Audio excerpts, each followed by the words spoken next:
Olá você de todo o Brasil, vamos conhecer agora um pouco do nosso Piauí, da nossa cultura e um pouco aqui do que restou dos antepassados.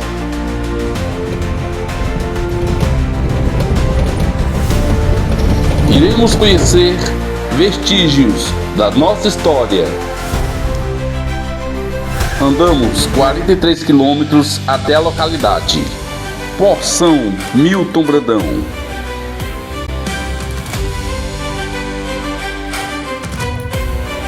Caminho de trilhas, mata fechada e muita vegetação. Um Piauí de muitas riquezas arqueológicas.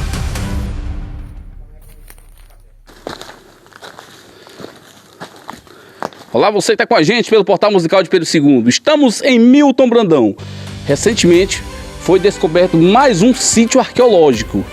E trouxemos aqui um especialista, ele que é guia de turismo da cidade de Pedro II, Rogério, que também tem outras formações. Bom dia, Rogério. Bom dia, Jonas, todos os internautas, Portal Musical, todos que nos assistem agora. A gente tem a graduação em turismo pela Universidade Federal do Piauí, somos guia de turismo pelo Instituto Federal do Piauí, já trabalhamos na atividade turística há 25 anos e a gente tem acompanhado as riquezas que a gente vai encontrando na região, né?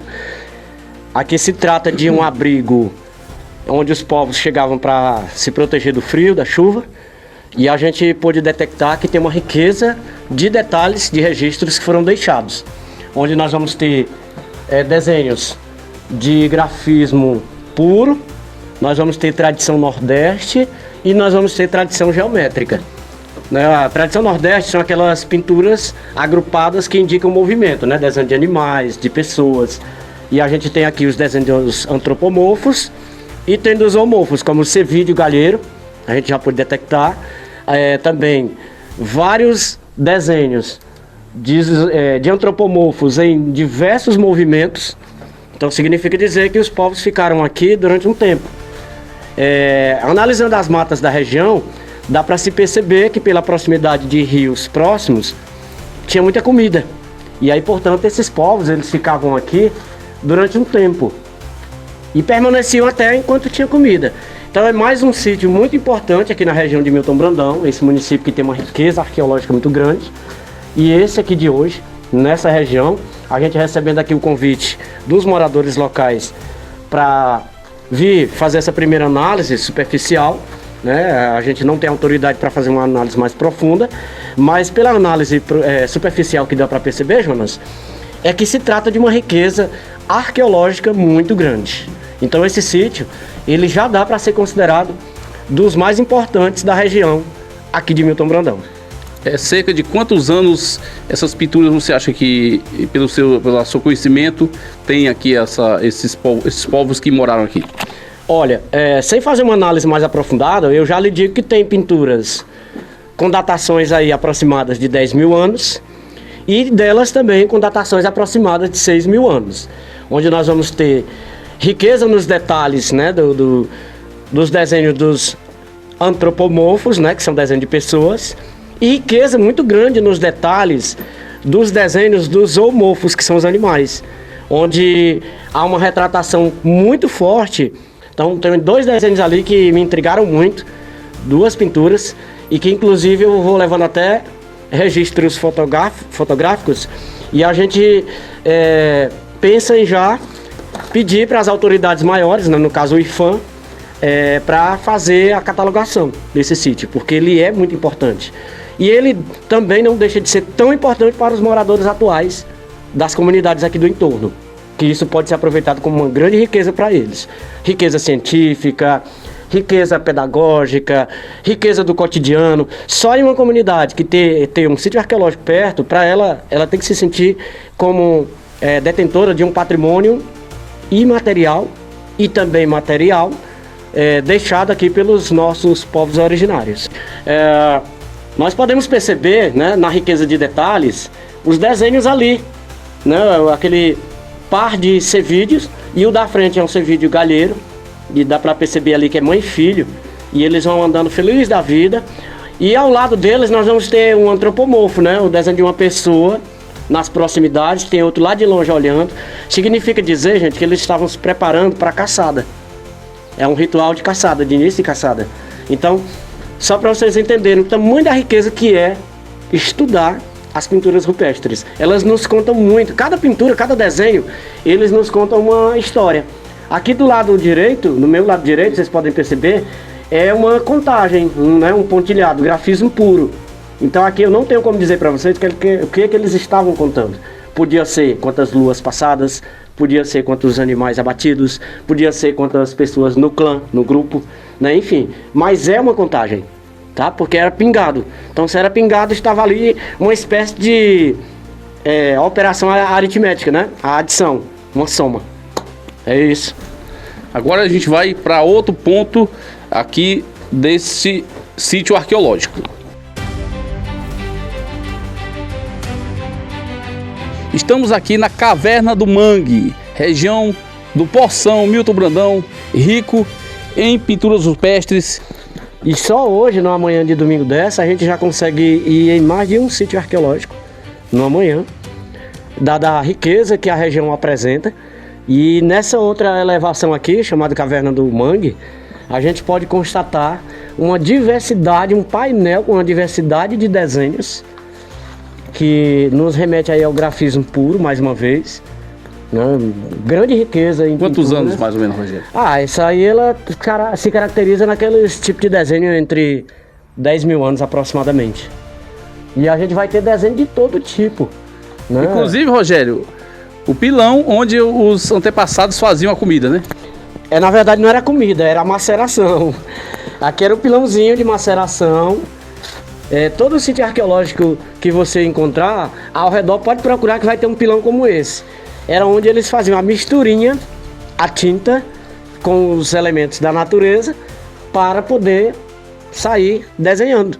Ou seja, misturava tudo aqui, fazia aquela mistura dentro do pilão, tirava aqui no recipiente e iria desenhando, tá? Então os artistas, além de conhecer muito bem a natureza, para saber quais os elementos que eles podiam coletar, e aproveitando o óxido de ferro que é presente na rocha, então eles se utilizavam de vários elementos.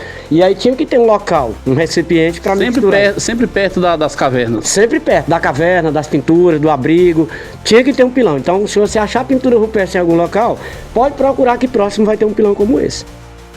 Interessante, né?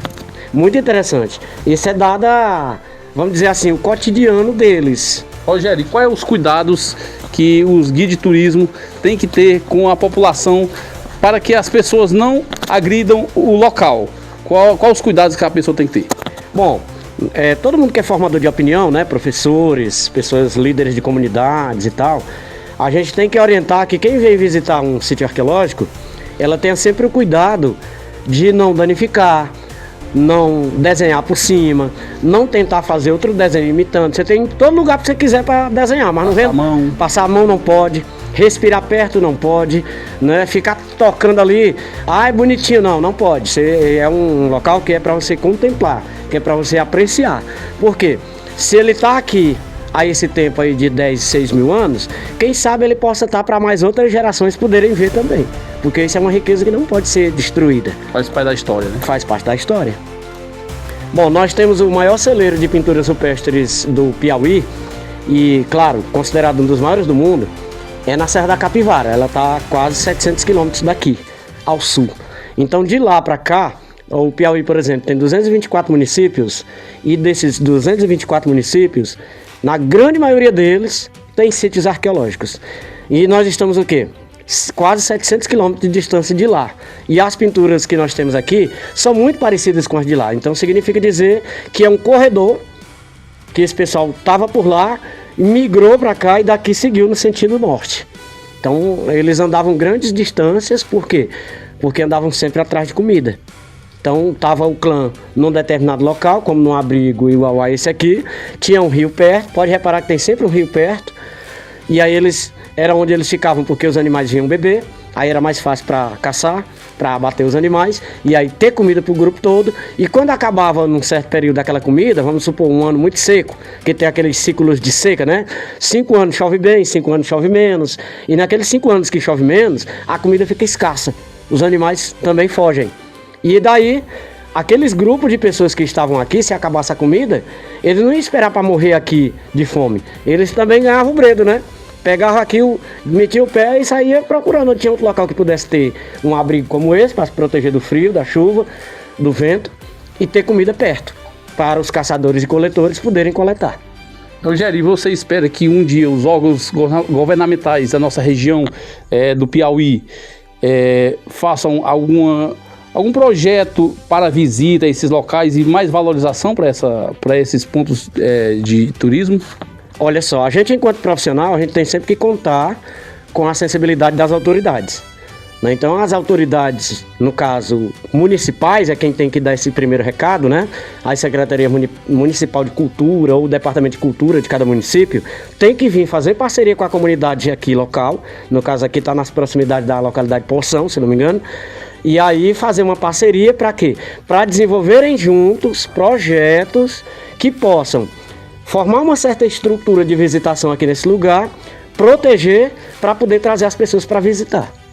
Então, é preciso primeiro ter a sensibilização das autoridades municipais. Isso aí. Fechando a nossa matéria com imagens para você da riqueza que leva a região do Poção Milton Brandão para todo o Brasil. E você que não conhece nossa região norte do Piauí, local onde se encontra um celeiro de sítios arqueológicos. Jonas Marcelo para o Portal Musical de Pedro II.